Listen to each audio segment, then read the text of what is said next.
If you're wondering why he's drifting away and what you should do about it, stop right there. Because the most powerful response isn't a text, it's a shift in energy. Listen carefully. You don't need to block him, and you definitely don't need to beg. What you need is a shift in mindset. The most powerful move you can make right now is to do absolutely nothing. Not out of bitterness, but out of self-respect. I'm going to show you exactly what to do instead and why it works. Ready? Let's begin. Silence isn't weakness. It's one of the most powerful tools you have when you're trying to rebuild your confidence, protect your energy, and change the dynamics in a relationship. We live in a world where constant communication is expected. If you don't reply quickly, it sparks anxiety and assumptions. Silence is often mistaken for passivity or coldness.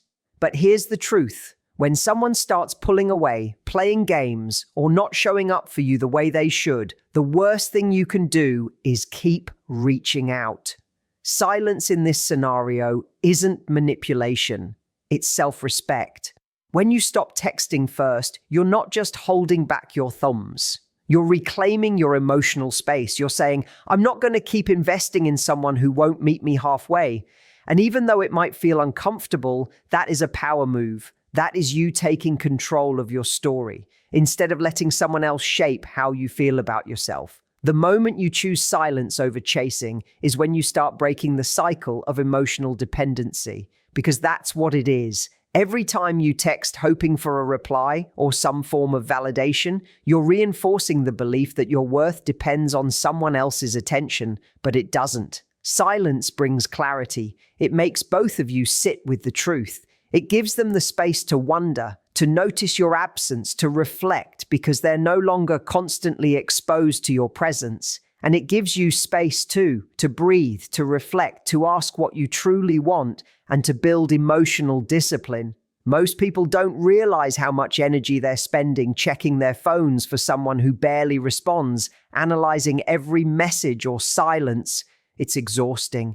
It steals your peace, your focus, and the simple joy of just living your life. Silence breaks that cycle. More importantly, it changes the power balance. If you're always the one initiating, it sends a message. You're willing to overextend, to overgive, to wait. But when you stop, it creates a vacuum. And people feel that, especially someone who's used to always having you there. Suddenly your voice is missing, your energy is gone. And that absence speaks louder than any text ever could. It tells them that your self-worth isn't linked to their responses. That's powerful. Let's be real. Silence might feel like punishment at first, not just to them, but to you. You'll want to break it. You'll want to explain, to fix, to reconnect. But each time you sit with that discomfort and choose not to act, you build self-trust. You prove to yourself that you can handle the distance between what you want and what you deserve.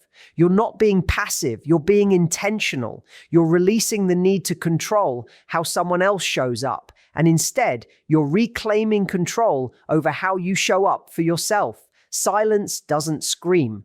That's why people confuse it with weakness. But power doesn't always arrive with noise. Sometimes the strongest message is the one you never send. It says, I'm no longer available for the version of me who had to beg just to be seen.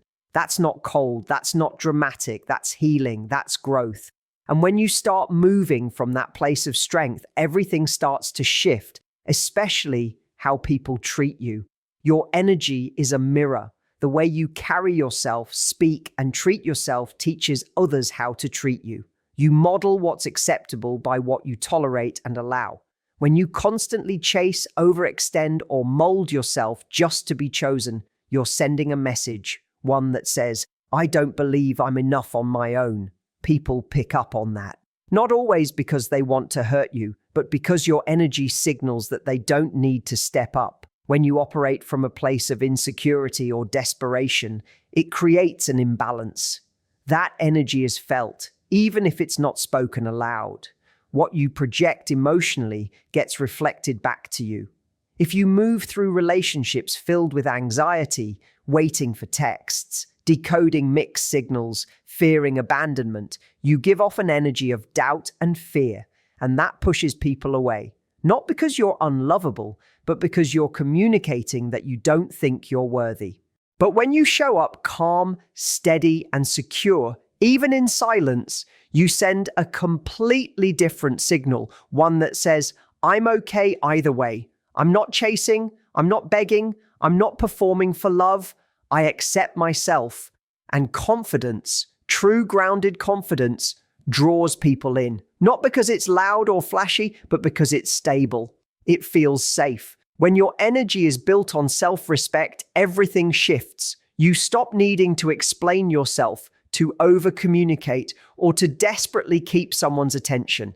You're not sending follow-up messages hoping for a reply. You're not checking your phone waiting for someone to validate you. You already know your worth. And that kind of quiet confidence commands respect without demanding it. There's a massive difference between wanting someone and needing their attention to feel whole. When you stop depending on others for your sense of value and instead stand firm in who you are, something incredible happens. Space opens. That space creates contrast. People start to notice. They notice that you no longer react emotionally to every delay, disappointment, or distant message. They notice that you've stopped making your life revolve around someone who never truly showed up for you.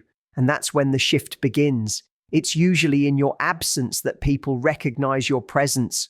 When you stop pouring your energy out, they finally see how much of it they had. Your energy is contagious. If you show up anxious and needy, it creates distance. But if you show up grounded and secure, it invites closeness. That's rare. And that's magnetic. Most people are trapped in patterns of trying too hard or giving too much.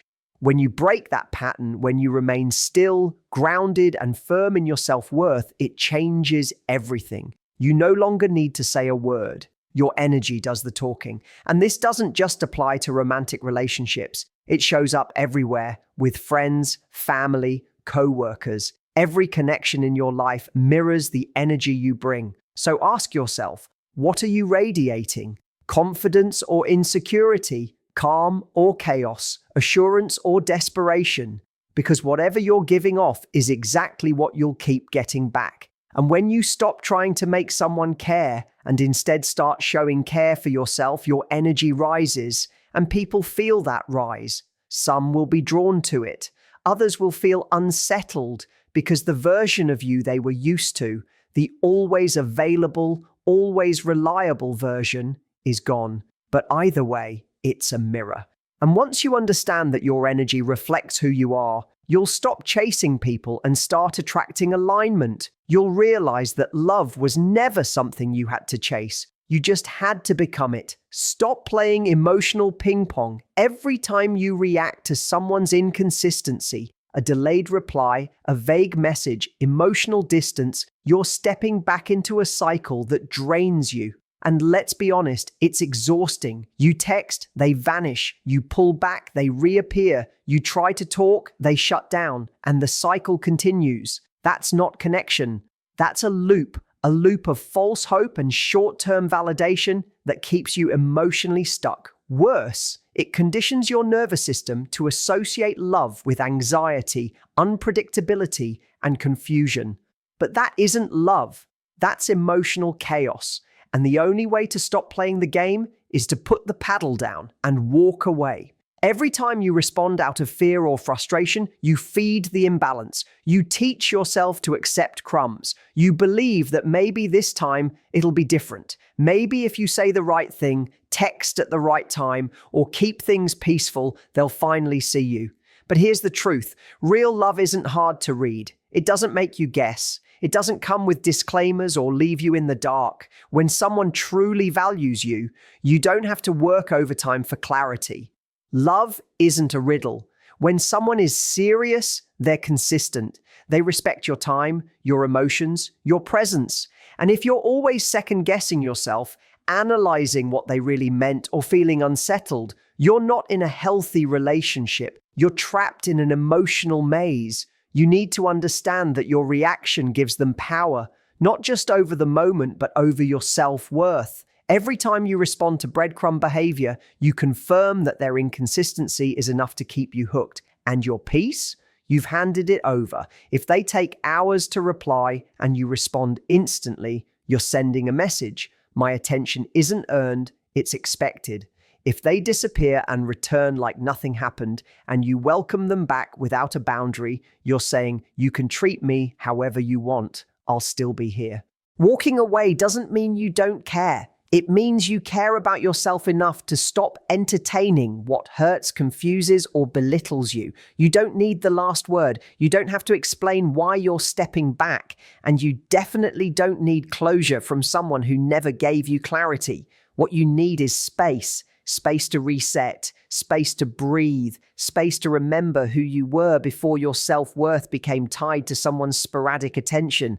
That space is where healing begins. And don't let guilt or fear convince you that silence is cruel. You're not being rude, you're being real. If someone's behavior is hurting you, ignoring it isn't mature, it's avoidance. Choosing silence in that situation isn't disrespect, it's self-protection. It's you saying, I'm not playing this game anymore. I'm choosing peace instead of patterns. I'm choosing growth over guessing. You can care deeply about someone and still choose not to engage with their inconsistency. Loving someone doesn't mean accepting chaos as your emotional baseline. Your heart deserves more than being tossed around based on someone's mood. It deserves to be held with consistency, with care, with clarity. So when you feel the urge to reach out, to smooth things over, to jump back in, pause, breathe. Ask yourself, am I trying to be heard or am I reacting out of fear? The answer matters because one response comes from strength and the other comes from survival. And you weren't born to survive someone's emotional roller coaster. You were born to thrive in love that's safe, clear, and steady. Put the paddle down. Let them play alone. You're done. You can't control if he texts you back. You can't make him see your worth or force him to show up the way you hoped. You can't make him realize what he lost. But what you can control, what's always been yours, is you. Your reactions, your mindset, your choices. That's where your real power lies. Not in trying to make a connection happen, not in obsessing over his next move, but in owning how you respond when things feel uncertain. Too many people spend their energy chasing clarity from someone else, but the truth, clarity comes from within. And the more you try to control someone else's behavior, the more you surrender control over your own peace. Trying to change someone, trying to get them to see you differently is a losing battle. It drains you and hands over your emotional well-being. Suddenly, every day becomes a waiting game. You check your phone more than you check in with yourself. You replay conversations, search for hidden meaning, reread texts for clues, and before you know it, your mood is dictated by whether or not they replied. That's not connection, that's emotional captivity, and it's completely avoidable. The shift begins when you stop asking, why isn't he texting me? And start asking, why am I giving this so much of my energy? Because your attention is powerful. Wherever you place it, your thoughts follow. If you stay focused on waiting for a message, you'll stay stuck. But if you redirect that focus to your peace, your growth, your purpose, you take your power back. The spiral stops the moment you decide to shift inward. This isn't about pretending to be strong. This is about being strong. It's about putting your energy into what builds you up instead of what breaks you down. You don't need to decode what he's thinking. What matters more is, what are you thinking? Are you holding yourself to a higher standard? Are you showing up for yourself when someone else falls short? Are you creating a life that feels good with or without someone else's validation? Because when you stop trying to get someone to act a certain way and instead focus on how you act, everything feels lighter. You breathe easier. You stop waiting. And ironically, that's often when they start noticing. People feel it when your energy shifts. You go from emotionally available on demand to present for yourself first. That's magnetic. That's power. Not the kind that forces or pushes, but the kind that grounds and attracts. People are drawn to those who don't beg to be chosen. They're drawn to those who have already chosen themselves. It's okay to want someone to reach out. That's human. But don't let your day or your self-worth hinge on a notification. Don't let that one text define how valuable you feel. You can want connection and still practice emotional discipline. That means you still take your walk, you still go to the gym, you still work, write, heal, grow, even if they never reply. That's real strength. That's what builds momentum, because control isn't about forcing outcomes. It's about choosing your response. And every time you choose not to text, not to spiral, not to let your mood be hijacked, you're building a stronger version of you. One who stops tolerating emotional inconsistency. One who realizes love isn't something you chase, it's something you align with. Alignment begins with ownership. So own your time, own your energy, own your peace, because at the end of the day, how you show up for you is what changes everything. The version of you that chases, overthinks, and compromises just to be chosen, that's not the real you. That's the survival you, the version shaped by fear, fear of being alone, fear of being forgotten, fear of rejection. But the real you, she's grounded, she's steady, she's whole, she doesn't beg, she doesn't chase, and she never shrinks to fit into someone else's comfort zone. The real you knows her value isn't based on who stays, who texts back, or who notices her worth. And the more you stop seeking validation from outside, the closer you get to becoming her. But reconnecting with that version of you, it takes discipline. It means walking away from conversations that keep looping. It means choosing silence when your ego wants to send a long explanation. It means resisting the urge to settle just to escape the discomfort of uncertainty. That's where your strength is built, in the space between what you feel and what you know you deserve. When you choose peace instead of proving your worth, you're not giving up, you're rising. You're letting go of the need to earn love and stepping into the truth that you already are love. You stop trying to be enough for someone who refuses to see you, and instead you become everything for yourself. Because you weren't created to live in confusion. You weren't made to constantly question your place in someone's life. That feeling of unease, of walking on eggshells, replaying conversations, doubting yourself, that's not love. That's emotional noise. And the real you doesn't belong in noise. She belongs in clarity. To get there, you've got to unlearn the habit of emotional chasing. You've got to stop thinking that being more agreeable, more available, more accommodating will earn you love. It won't. Real love doesn't make you perform, it sees you. And the real you doesn't perform. She shows up honestly, fully, freely. She lets what's meant for her rise to meet her. There's a part of you that already knows exactly what you deserve. But when you've been surviving on crumbs for so long, even silence can feel like rejection. That's why people often go back to what hurts them, not because it feels good, but because it feels familiar. Familiar isn't the same as safe. Predictable isn't the same as peaceful. You deserve to feel secure, not suspicious. You deserve consistency, not chaos. And when you finally get tired of riding the emotional roller coaster, you'll understand. Choosing yourself isn't lonely. It's liberating. This isn't about cutting people off or building walls. It's about no longer opening your heart to things that drain you. The real you doesn't tolerate hot and cold behavior. She doesn't check her phone every 5 minutes looking for proof she matters. She's too busy building, too busy healing, too focused on becoming her best self. And yes, that version of you might unsettle some people, especially those who benefited from your lack of boundaries, because she can't be manipulated. She's not desperate. She's guided by self-respect. And self-respect has a frequency. It repels what's not meant for you and attracts what is. But you only reach that frequency when you stop abandoning yourself in relationships that don't give back. You don't need to beg to be seen. You need to see yourself. To remember who you were before heartbreak made you question your value. Before mixed signals clouded your intuition. Before you started thinking you had to fight to be loved. The real you doesn't fight to be seen. She stands still, and the right ones recognize her. And the more you step into that version of yourself, the more everything shifts. Your energy changes. People feel it. Even if they don't say it out loud, they realize they can't treat you the same way anymore because you're not available for the old games. You've outgrown the version of you that was okay being almost loved. You've upgraded. Now you're stepping into wholeness. Waiting can be one of the hardest things, especially when your heart is involved and your mind keeps racing. But learning how to wait with intention, not panic or desperation, is a game changer. Waiting isn't about sitting around hoping someone shows up. It's about standing strong in self-respect. It's about trusting that the right things come when you no longer chase the wrong ones.